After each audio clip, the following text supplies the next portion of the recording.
আমাদের জীবনটা ক্ষণস্থায়ী। তো উপার্জনের পাশাপাশি বুক করে যাওয়াটা অতি জরুরি। অনেকে আছে কোটি কোটি টাকা ইনকাম করে, তো শেষ মুহূর্তে দেখা যায় যে সে তার সম্পত্তি বুক করতে পারে না। এরকম একটা অবস্থা হয় যে শুধু টাকাই ইনকাম করছে, টাকা ইনকাম করতে করতে শরীরের 12টা বাজায়া দিছে। জীবনে আনন্দ ভোগ বিলাস কি জিনিস এটা সে চিনেই না। তো যখন বয়স হইল, সন্তানাদি বড় হলো, তখন বাবাকে যে তারা চিকিৎসা করবে বিছানায় পড়েছে, এই টাকাটুকু সন্তানে অনেক সময় দেয় না বললেই চলে।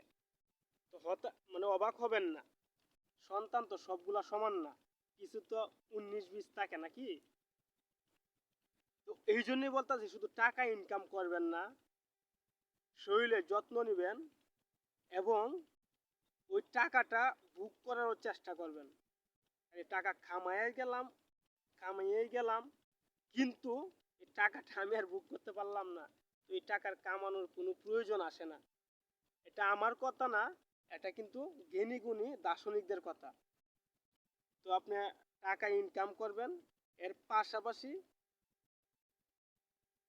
টাকাটাকে ভালো কাজেও লাগাইবেন এবং নিজের শরীরের ভোগ বিলাসের জন্যও কিছু ব্যয় করবেন। তো এইটুকুই অ্যাডভাইসটা মাথায় সেট আপ করে নেন, আশা করি কাজে লাগবে। তো আমার এরকম ভিডিও যদি আপনারা দেখতে চান, সৈয়দ রাসেল আহমেদ ইউটিউব চ্যানেলটা সাবস্ক্রাইব করবেন এবং Facebook page Syed Rasel Ahmed follow করে পাশে থাকবেন। তাহলে এরকম গ্রামীণ নিত্য নতুন ভিডিও আপনারা সহজে দেখতে পারবেন। আল্লাহ হাফেজ।